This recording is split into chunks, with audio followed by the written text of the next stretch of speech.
Okay, thank you very much, good people. It's always a privilege to be standing in front of an audience like yours. I'm always humbled by the collective wisdom that we have in the room. It's my role today to talk to you about, as advertised up there, Operation Nickel, but particularly the evolution of covert operations in South Africa or in Southern Africa. But because of the format, I'm going to just diverge slightly, if I might, and I'm going to rather focus on another very important thing. I'm doing a lot of writing at the moment. I'm in a very sort of introspective phase of my life, and because I'm a writer, I'm busy downloading my head, and I'm busy trying to make sense of what my life has been about, and trying to hopefully distill some nuggets out of that and pass it on to next generations for those that care, because the world is changing so rapidly. So what I'm going to do today, I'm going to talk about that subject in the second part. But the first part, I want to, the first 10 minutes or so, I just want to talk about innovation and the role of leadership, the role of individuals, and let's call it courage, the courageous, almost heroic leadership that's needed in the face of enormous adversity to innovate, to come up with new ideas. And I want to dedicate this talk to two people. And I'm very grateful that it's going to be videotaped, because it's going to go out as a dedication to them. And the first person I want to dedicate this talk to is a colleague of mine that I just heard passed away yesterday. He was a remarkable man. His name was Lieutenant Colonel Davidlter. None of you know him, but Davidlter was just an amazing man. And it was his passing yesterday that made me think about changing the focus of this talk today and focus on innovation. And the reason why I want to do that is because Davidlter was a remarkable human being. As a conscripted South African soldier, he was assigned, he's much my sort of age, a little bit younger than me, but he was assigned to a unit, to an administrative unit, personnel services unit. And these are people that work with people. These are not fighting soldiers, and he found himself as a personnel services guy in a military base, Potchefstroom military base, and he immediately started to feel that he wasn't in the right place, and he managed to wangle and wheedle his way over to another unit in the same base, and that the unit is in Afrikaans it's known as a berede unit, and that I don't know what the mounted unit. So like the light horse type of thing, it was an equestrian unit. So this was these were people that were experimenting in the early stages of how to fight a war, a very mobile, very fluid, very unstructured war with horses, going back to the traditional light horseman type of the Anglo-Boer War kind of thing. And so he became an officer in the berede unit. And the interesting thing was that he never ever received formal training as a platoon commander. He was never trained. He told me this himself. He was never formally trained as a platoon commander. He came out of an administrative position into an obscure sort of a berede unit. And then at that point in time, there was this big war going on in Angola. South Africa was put into this war, and Operation Savannah it was called. The Americans promised certain support for South Africa. There were a whole lot of skullduggery going on, but nonetheless, South Africa was put into Angola in what became known as Operation Savannah. And in that chaotic place, there was only antiquated equipment, World War II vintage artillery pieces, old Bedford trucks from the British Army. And none of these were suitable to combat operations in Angola, where you're fighting a guerrilla war, highly mobile war, and an unconventional war, an asymmetrical war. And out of that mess, out of that milieu, came a thing called Combat Team Juliet. And Combat Team Juliet were just a loose amalgamation of people that came together, different skills. You got this skill, you got that skill there. None of them were actually trained for the positions that they held, and that's the point I want to make. They were innovative people, highly innovative, and Combat Team Juliet was coalesced out of this thing. And there were a couple of important coalescing events that took place. One was Combat Team Juliet, that eventually evolved into a globally unique fighting unit in which David became a commander, a legendary commander. And that unit became known as 6-1 Mechanized Battalion. And one of the commanding officers is a man that's often here in Australia. His daughter lives in Perth. He eventually ended up as a brigadier. We both transitioned from the old government to the new. We were both promoted during that transition. He ended up becoming a brigadier general in that promotion, and he became the general officer commanding armoured forces in the new South African National Defence Force. But a highly innovative man, a nimble-minded person. And he created this thing called 6-1 Mechanised Battalion Group.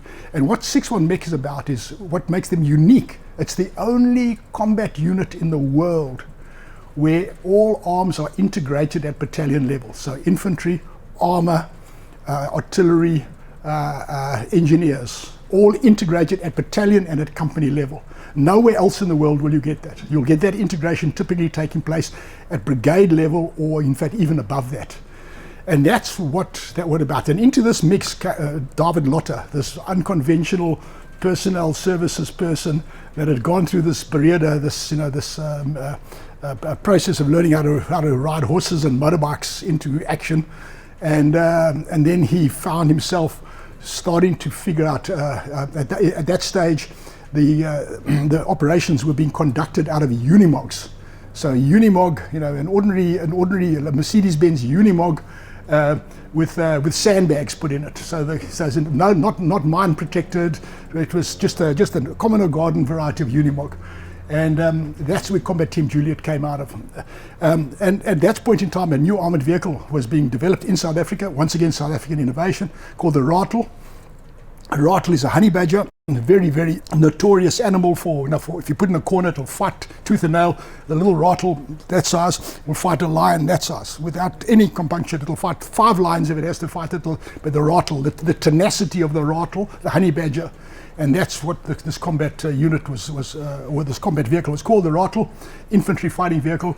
And then Davidlter became a company commander, having never ever been through the formal training through the platoon commander, and he started working out all of the procedures. How do you debus? How do you go into action? How do you, what happens when you enter a landmine area? What do you do when you're attracting fire? How do you deploy? When do you deploy? What happens when you encounter trenches? Trench clearing and stuff like that.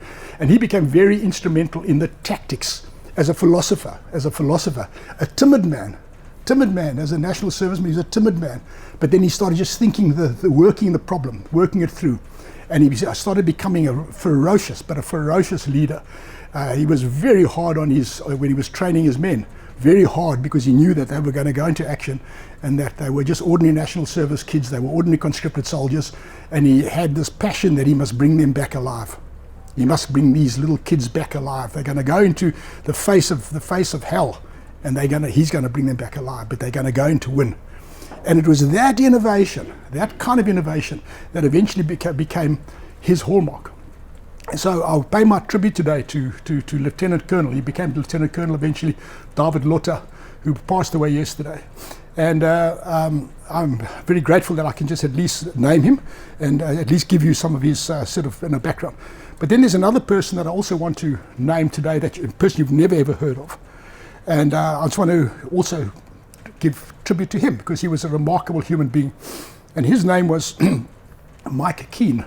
And I'm busy, as I said earlier on. I'm in an introspective phase of my life. And being a writer, I'm writing intensely at the moment. I write 10, 12 hours a day. I wake up and I write. I write until I'm exhausted and I can't write anymore.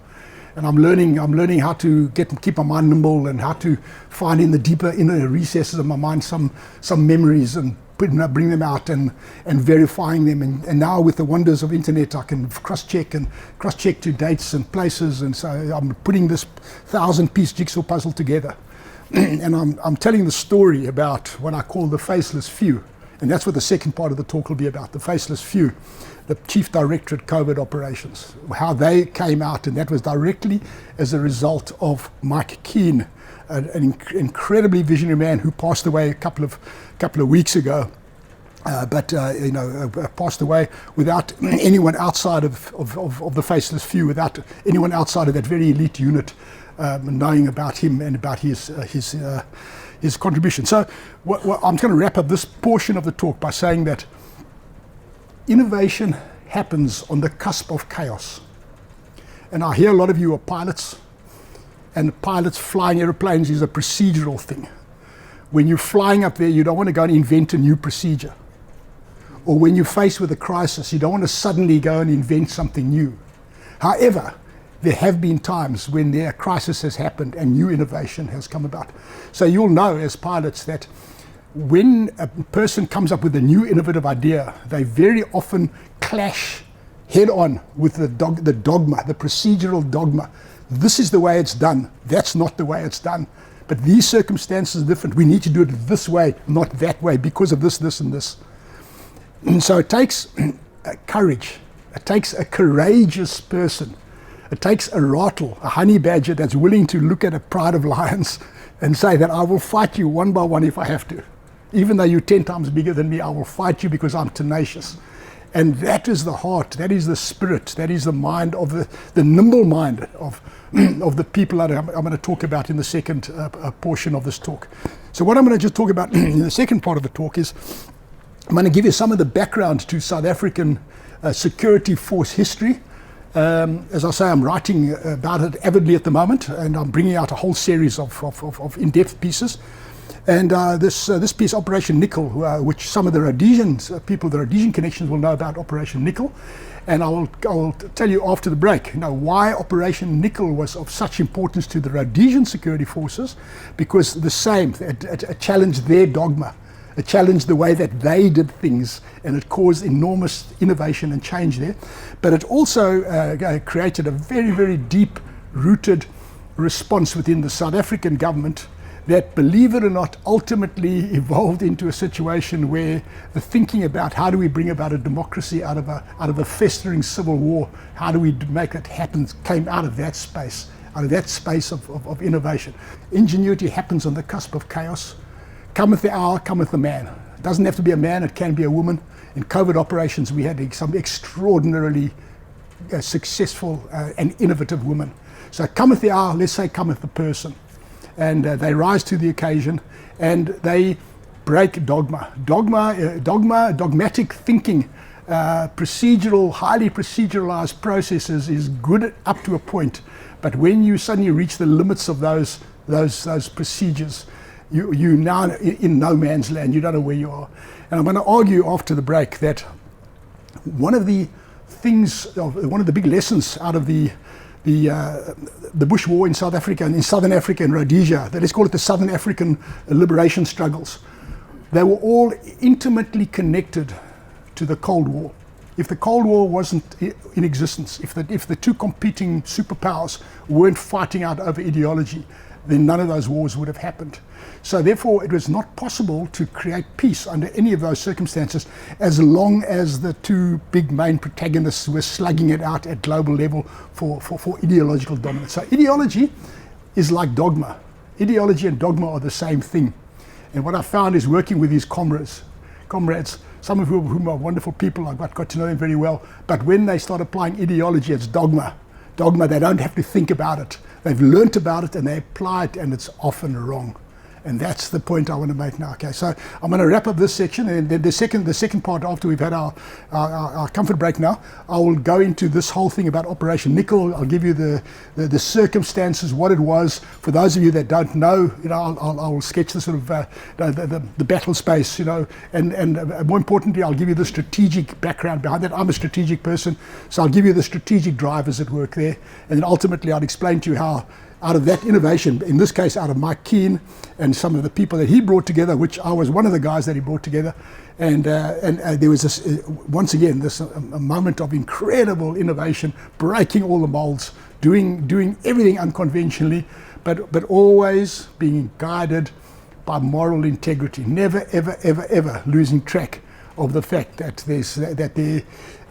good thinking, good innovation must never ever be afraid of being brought under supervision, being held to account, because what you're doing is ultimately for a cause bigger than your own. So I'll leave it there if that's okay with you. Thank you very much. Right, so I mentioned before the break that I'm going to be talking now about this Operation Nickel and that period of time. So any good story has a start. So let's take you back to the start of the story. And the start of the story, believe it or not, goes back to the Anglo-Boer War. In the Anglo-Boer War, the British and the Boer people, the Afrikaner people of South Africa, had a very, very bitter struggle. I know the Anglo-Boer War had an impact in Australia as well. There's a whole lot of similarities in experience there. But nonetheless, the Anglo-Boer War left an embittered Afrikaner nation, embittered. First use of concentration camps, and it embittered many of the Afrikaner people. And that had an impact subsequently in this operation here now, and I'll tell you how. When South Africa became independent in 1961, at that point in time, South Africa had a booming gold economy. We, at that stage, had the largest gold deposits in the world, and the economy was just booming, and it was like a freight train without any brakes on it. And the South African government at the time approached the British government and said, we need to establish our own intelligence service. And the British government was not interested in assisting South Africa in establishing an intelligence service. They were not interested. The person that went over at the time, I can't recall his name, but he was a colonel in the police, and he asked for assistance, and they turned him down. So he came back to South Africa and said, well, okay, we're in an independent state now. We've got an antiquated army with weapons and equipment from World War II. We've got British Bedford vehicles. We've got all old bits and pieces of stuff here. We don't have any real intelligence capabilities. But they created a thing called Republican Intelligence, RI.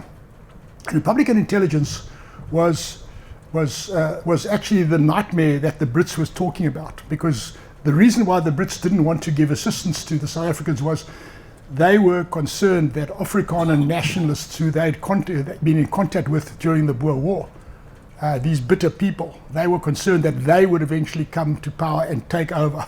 And whoop, that's what happened. So in that sense, they were correct. Afrikaner nationalists came to power, they took over. So Republican Intelligence Service was not a, put it bluntly, was not a good intelligence service. It was not a balanced and well-oiled machine for a number of reasons. The one reason was that there was no legislation to dictate what it should do. So I spoke earlier on about dogma, so they would apply dogma. And therefore they rapidly became a kind of a secret police rather than an intelligence gathering capability, and that was unfortunate. But they didn't last long because a couple of things happened, a couple of important things happened. And the one thing that happened was the assassination of H.F. Verwoerd. And when H.F. Verwoerd was assassinated, that caused a serious shockwave in society, because how could this not be known about beforehand? Look what's happening in America today with these assassination attempts on Donald Trump. How can the Secret Service not know about it beforehand? You've got this big budget, you're supposed to know about these things. The ability to predict, they didn't have. And the reason they didn't have it was that institutionally they were stunted. They were just operators. They were operational people, and they thought they knew what they were doing, but they weren't formally trained, and the structure was too loose and too amorphous. So they failed. And then what came out of that thing was a thing called BOSS, the Bureau of State Security. And the Bureau of State Security was an important organization, and that's what was involved in the Operation Nickel period of time. But the Bureau of State Security was an intelligence service, a national, it was a state service. So in other words, it was about securing the state.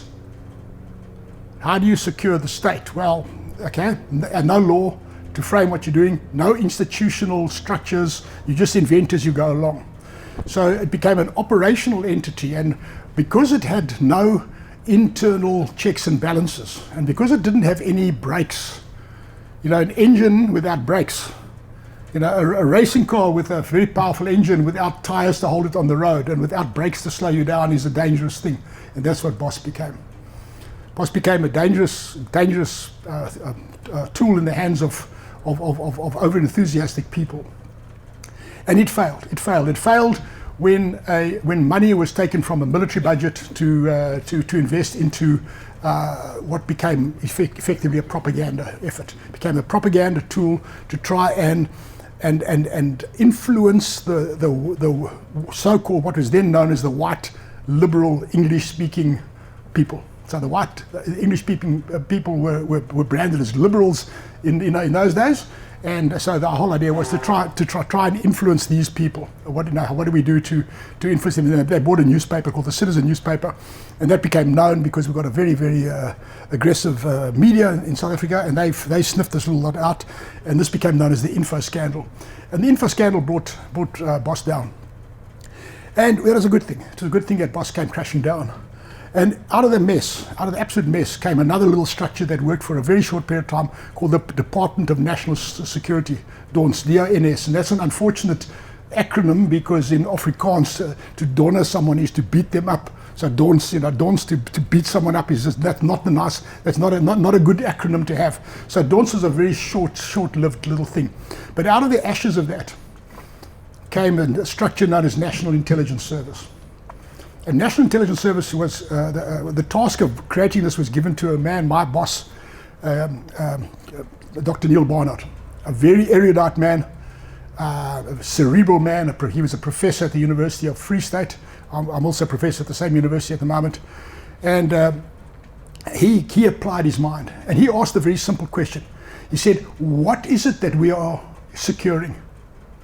It was the Bureau of State Security. So are we securing the state? In other words, we're securing the government. Against who? Against people that don't like the government. But in any normal society, do all of you like your government? There will always be some dissent against government. That's the politics of the process. And he said, no, if we are securing the state against its own people, then we are going to be doomed to have a perpetual liberation struggle, because those people are going to say that our government is illegitimate. Therefore, the way to secure the state is to build a nation through constitutional reform and the extension of the adult suffrage. Think about that one. So the early origin, the seed of democracy, actually came out of the ashes of the Info Scandal and Neil Barnard. And he was very, very quiet man, like Davidlter I mentioned earlier on, a timid guy, doesn't want to go out there and make waves. He's not going to come in your face and sort of, be aggressive and tell you that he's right and you're wrong. But he just planted his seeds, and he created this thing called the National Intelligence Service, so that is securing the nation, not securing the state. And that's an important conceptual shift. So who is doing what to who? Who are the bad guys? Who are the good guys? What are they doing? How are they doing it? But more importantly, because he came from an academic background, he said that what had failed in the previous intelligence dispensation, getting back to innovation now, the whole theme of innovation today, getting back to innovation was there was no break between the stimulus and the response in the previous service. So a piece of paper would come across someone's desk, and that was unfiltered, untreated, unprocessed information. It wasn't intelligence, it was information. So it's just a rumor that someone was reporting on that you now take as fact, and you now respond to something that is not necessarily correct, hasn't been validated, hasn't been verified. And that's the important thing. That's the important thing. So he brought into the service a very, very rigorous capability for analysis. He created this Chief Directorate research. It was known as N1, and all documents that came from operational people went to N, and N would process this thing. And N would now filter it out, and they would validate it and verify it against other things, etc. So that's the important thing. But while this was happening now, the African National Congress, that came to great power in the 1960s, but was excluded from the voting system, exactly what I'm talking about now, they came to power, and the security police, we had police in those days that were there for national security, and they suppressed the African National Congress and the Communist Party. And they thought they destroyed them in what became known as the Treason Trial. And the Treason Trial was a famous event. One of the people that you know about, a man called Nelson Mandela, was arrested during the Treason Trial, and he was put on trial and put away for life. So the Treason Trial, in the minds of these people, was a success, and they felt that they had smashed the liberation struggle. They destroyed it. It would never rise up from the ashes. But they were wrong. They were wrong, because it did rise up from the ashes. And it rose up from the ashes in the form of what became known as Operation Nickel in Rhodesia. And the way it rose from the ashes was Nelson Mandela started the armed wing, Mkhonto we Sizwe, the spear of the people. he started the armed wing, and they went to get training in Libya and in various countries of the world, Cuba and these sort of all communist-oriented, all Cold War-related communist countries. They received training. And because the intelligence service didn't have the capacity to predict and didn't have the systematic process to do target assessment and target analysis and target identification and target prioritization, they lost the plot. And therefore, the first time they knew that Umkhonto we Sizwe had created a capability was when a detachment known as the Luli Detachment was inserted into Rhodesia from Zambia. And it was a combined operation between Umkhonto we Sizwe and Zipra. So it was the ZANU, ZAPU. It was a ZAPU and MK joint operation. And a force of a few hundred people were put in, I can't remember the exact number, but it was a sizable force, put over the river. And that operation was designed to infiltrate a group of guerrillas into South Africa, into the northern parts of the Transvaal.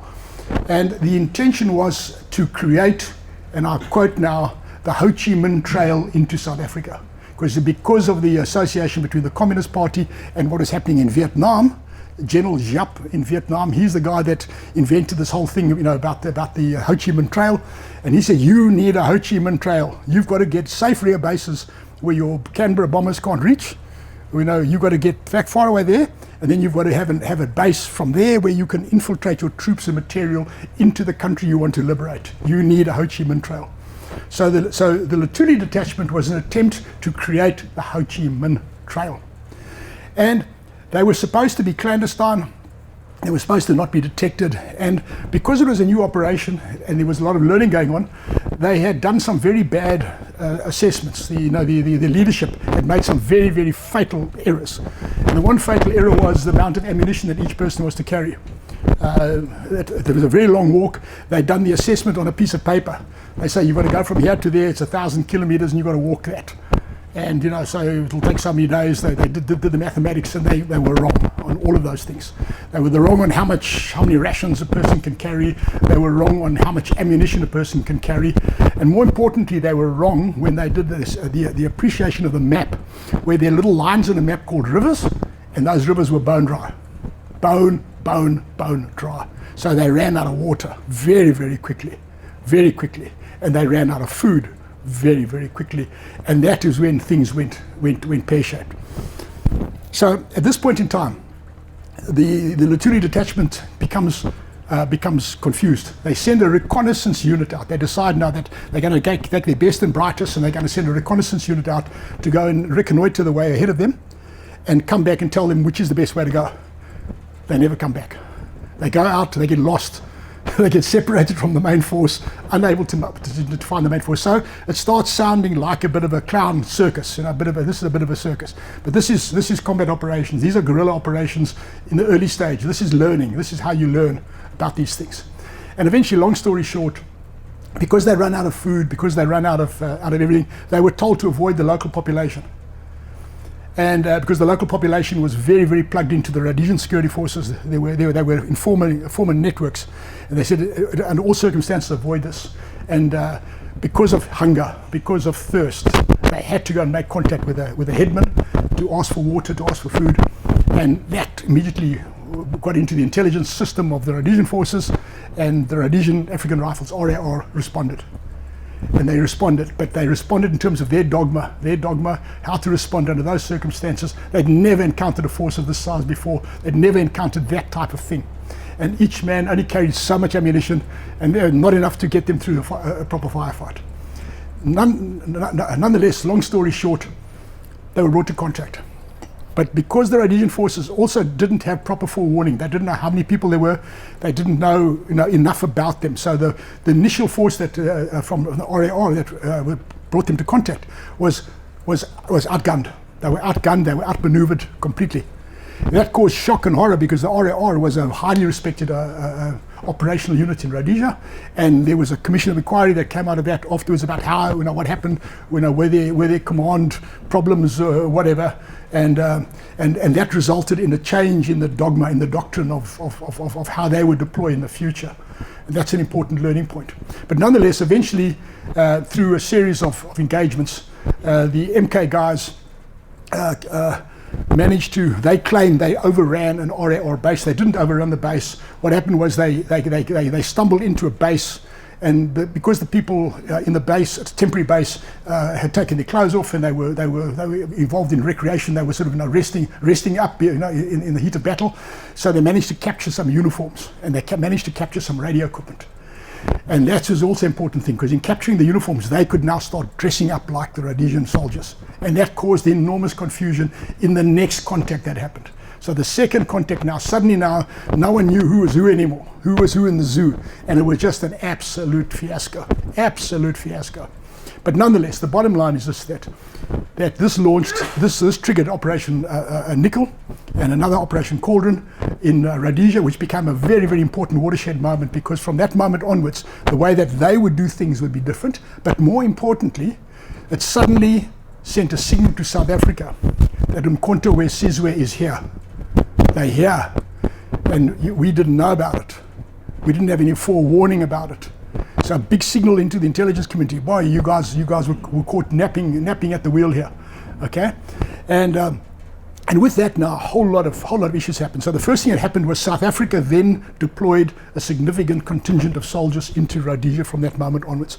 And because of sanctions, they couldn't deploy them as soldiers from the South African Defence Force. So they came in typically as policemen, because there was police support. So a lot of the soldiers went to become policemen in Rhodesia. And another thing that happened was the Rhodesian Special Forces, particularly the SAS, Special Air Service, they were being overwhelmed as well. So the SAS created an elite unit called D Squadron SAS, which is just for South African Special Forces. And then D Squadron guys, they deployed almost permanently from that moment onwards in what was known as the Russian front around the Kruger National Park area. And that's another story for another day. But let's get back to this whole thing about the Luli Detachment. So the Luli Detachment failed. Every one was brought to contact, either killed or wounded or captured. The few that escaped, some went into Botswana, they were arrested and they were tried and they were put in jail. One of them ended up in South Africa, and he was turned by the security police, and he became what we know as an Mpimpi. An Mpimpi is a turncoat, a spy, a capture that you turn around to use against the enemy. What Zulu scouts used to do so successfully in Rhodesia. So this guy, one of their senior officers, became an Askari. We call them Askaris, and he was eventually murdered by his own people for being an Askari. So in other words, the Luli Detachment was a singular failure. But for the liberation movement. But, and now it gets interesting, it was part of 5 attempts to infiltrate into South Africa to create the Ho Chi Minh Trail. 5 attempts. 3 came through Rhodesia. 3 all failed. 2 came through Mozambique. And the one came down the east coast of Mozambique, and they just couldn't get even halfway into the country. And the other one came down the sort of central part of Mozambique, and they battled. They lasted about a week or so, and then they were also taken out. So after 5 attempts, they had failed. And because liberation movement doesn't stop, they think all the time. They're innovative people. They decided then to do an amphibious landing. Think of Iwo Jima. think of the landing crafts arriving at D-Day. Think of D-Day, but on a much smaller scale. They were going to do an amphibious landing in the Transkei. And this sent serious shockwaves through South Africa security forces.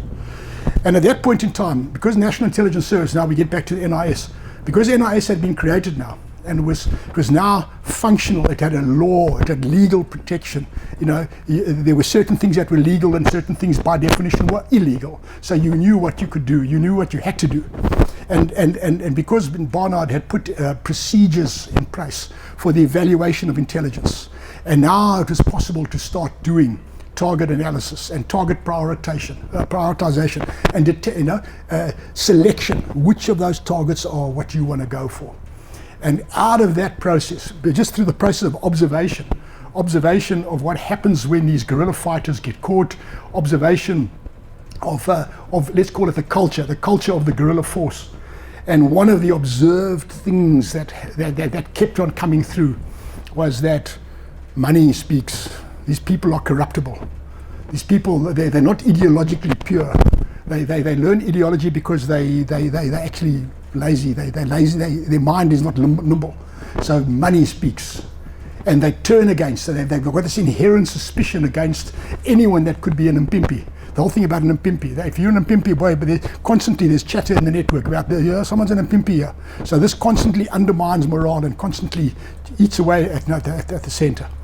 So what then happened now was, within the National Intelligence Service, another decision was made, another very important decision was made, and that was made in 1986. And the decision then was to create a special operations capability within National Intelligence Service called the Chief Directorate Covert Operations, CDCO. And that was founded by Mike Keane, the guy I mentioned earlier on. And the purpose of that was in the face of economic sanctions and political sanctions, where our embassies were being shut down, where we ran the risk of literally running out of foreign embassies. So the decision was made to create this elite intelligence structure capable of working anywhere in the world, independently of any support from base. It must be completely self-sufficient. And that innovation on its own was I think, if you look back at the history, I think highly significant. And in that regard, they started to learn lessons from the Israeli intelligence service, the Mossad, where the Mossad brought together specialists after the Munich massacre, the Munich Olympic massacre. They brought together specialists from the military, from the Air Force, from whatever, people that had distinguished themselves already in different arms of the service, and they brought them together in a temporary team, a short-term deep penetration special operations team. And that's what the Chief Directorate Covert Operations was about in general. Creating that capability. How do you create that capability, that deep penetration capability, capable of striking wherever you have to, but with surgical precision, with no collateral damage? But our role was not to take the enemy out.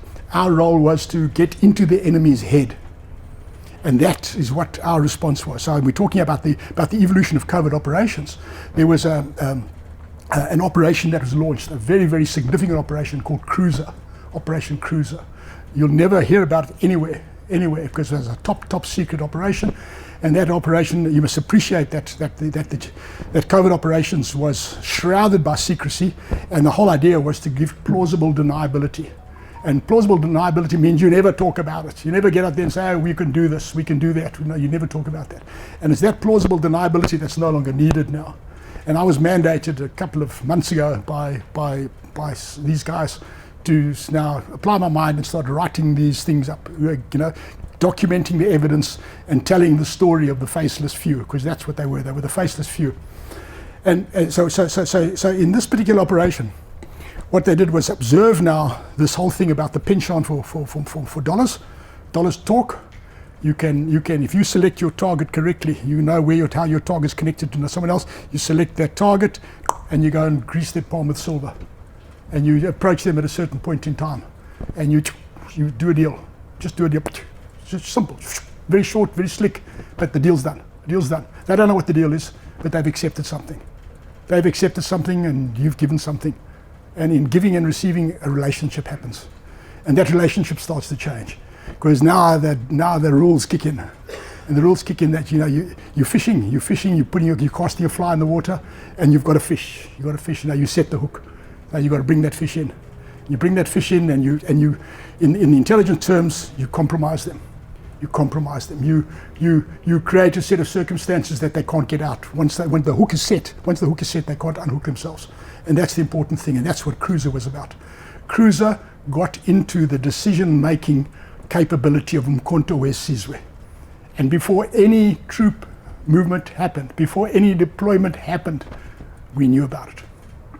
And because we knew about it, we knew how many, we knew where they were going, we knew what weapons they were carrying, we knew what training they'd had, we knew who the instructors had been, and we could therefore provide through the filtered process of the intelligence liaison services now intelligence to other structures that would go and do the interdiction.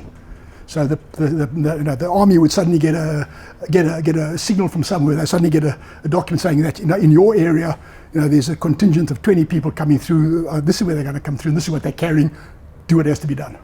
And from that moment onwards, Mkhonto we Sizwe ceased to be an operational reality in South Africa. From that moment onwards, it was unable to do what had happened in Rhodesia, where Rhodesia had inside Rhodesia, Zanla and Zipra had created liberated areas where security forces couldn't go except under great protection.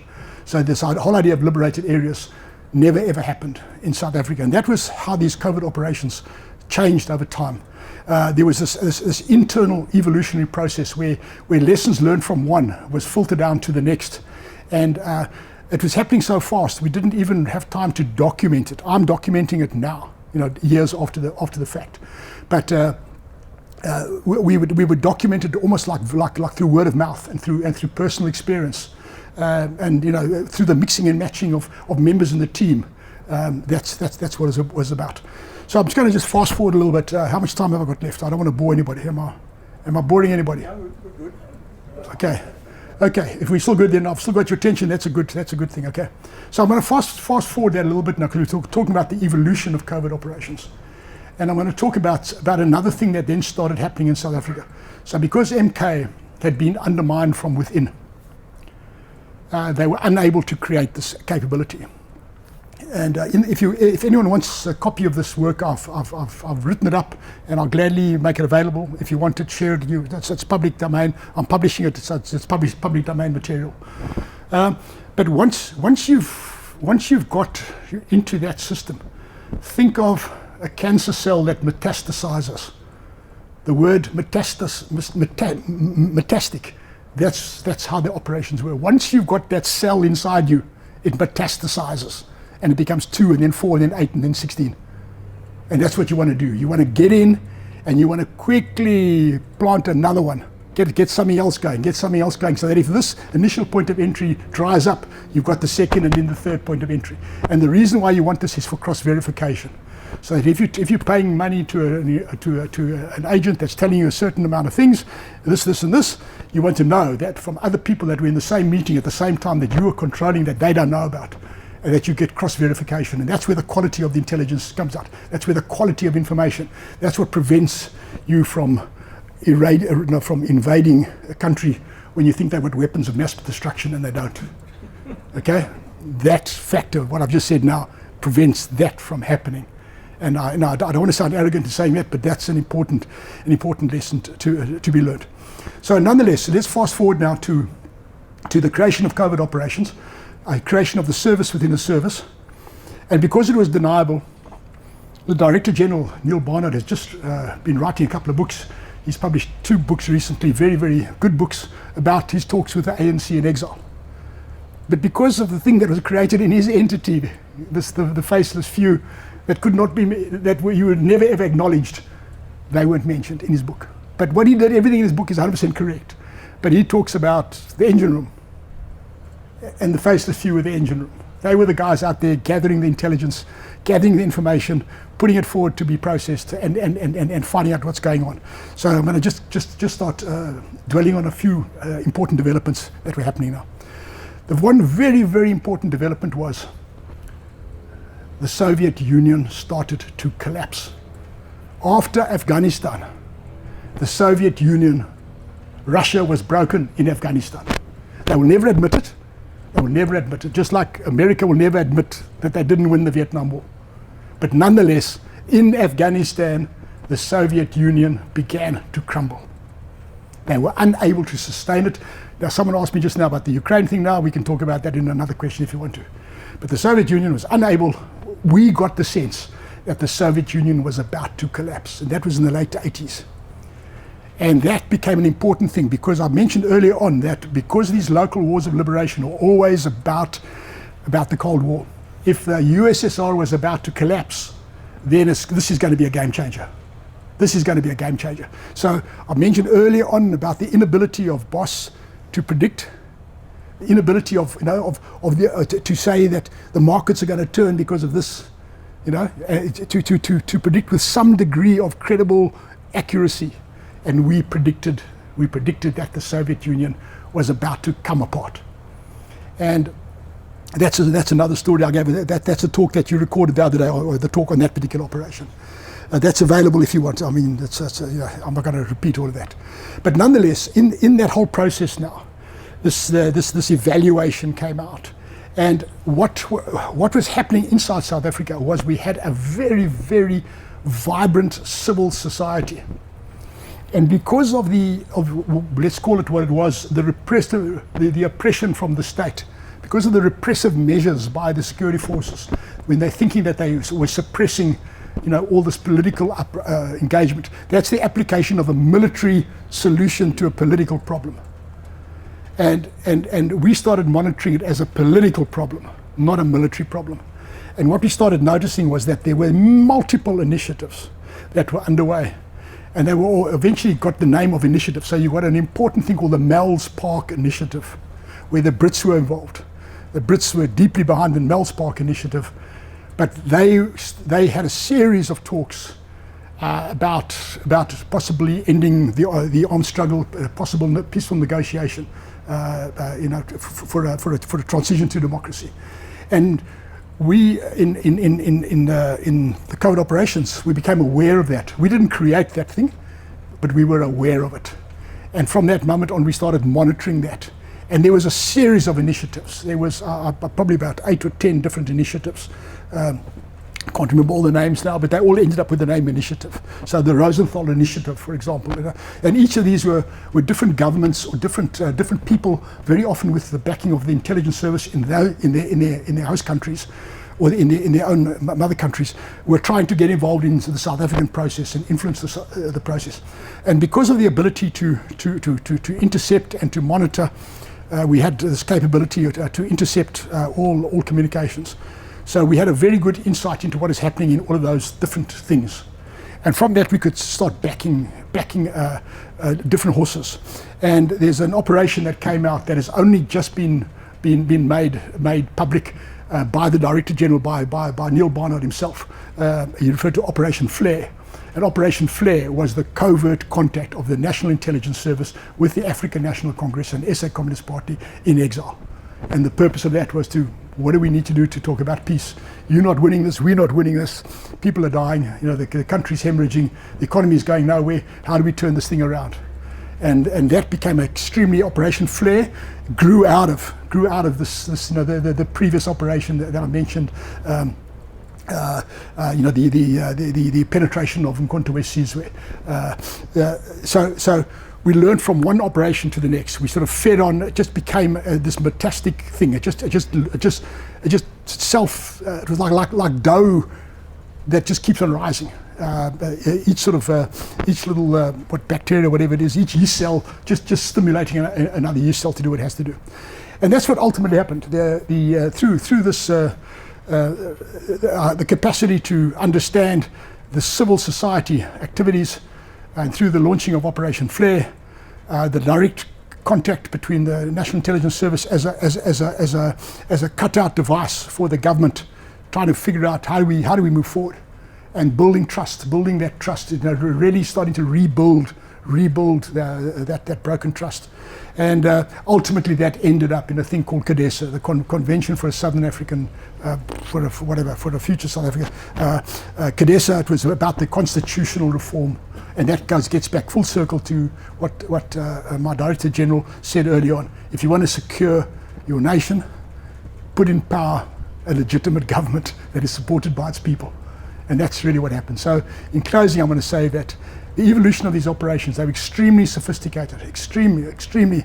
They were always, if I look back now, actually quite scary, because all of them were pioneering in their own right. And if I had to look back now with the sort of in the cold light of day, and maybe I've now learnt a little bit more fear and circumspection. Some of those things appeared at that time to be quite dangerous.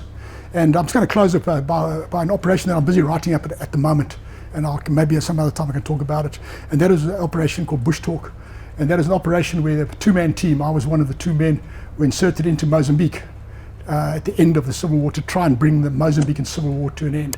And I'm busy in the advanced stage of writing it up now, and I'll just keep that for some time in the future. So in other words, in summary, ingenuity happens on the cusp of chaos. If you've got good quality people that have got the ability to innovate and that have got a certain amount of courage to take on their senior hierarchy, you've got to, with respect, you don't want people to be insubordinate, but you want people to feel that they can talk to the senior commanders. If the senior commander puts a plan on the table and this plan is flawed in some way or other, you want the ability, the Davidlter kind of ability, to say no, but General, what you've said, yeah, this isn't going to happen because I know that place there doesn't look like what you've said there. So that tenacity, that Rattle capability, that honey badger tenacity, that's what's necessary. So I'm going to wrap up there and so say thank you very much for the opportunity. I'm privileged that this can be videotaped, and I hope I haven't insulted anybody in the process or said any bad things about anyone, but I hope that I've entered into the public record some things that are now with the 2020 vision of hindsight, when more and more people are now writing books about those times, and the different books, they all actually speak to the same sort of central thing. And the missing piece of this 1,000-piece puzzle was the faceless few that I represent today. Those brothers and sisters that faced enormous adversity have never been heard until today. And I thank you very much for that opportunity. I thank you very much. Thank you. Okay, so the question was, do we consider our mission having been a failure? We get that question all the time. We got lots of angry, frustrated veterans in South Africa that feel that their life was ruined by going into battle against an enemy that they could never typically see. I think we won because what we did was we gave South Africa, which at that point in time was a substantial economy and a contributor to the global economy, we gave it the best fighting chance of a good future. We gave it a good quality constitution with a couple of flaws here and there, but we gave it an honourable way out of a bitter and protracted conflict that could never be won, would ultimately destroy everything in its wake, an unwinnable war. So I think we did win, and we won because we slugged it out until the Cold War came to an end. And it was only because the Cold War came to an end that we could actually ultimately pull the chestnuts out of the fire. What's happened subsequent to that? It's another story. It's a story of a liberation movement that's failed to become a party of government. The liberation movement that just plunders and that just doesn't care about any checks and balances, the very things that we held precious. But that's another matter. That's not what we created. We gave our country the best chance. So there was a famous saying, for your tomorrow we gave our today. I think that's the way that we feel about it, and I think that's the way to dignify those people, because every one of them were just enormously, I don't want to use the word frivolously, but they were courageous people fighting against very, very difficult circumstances. So I thank you for that question.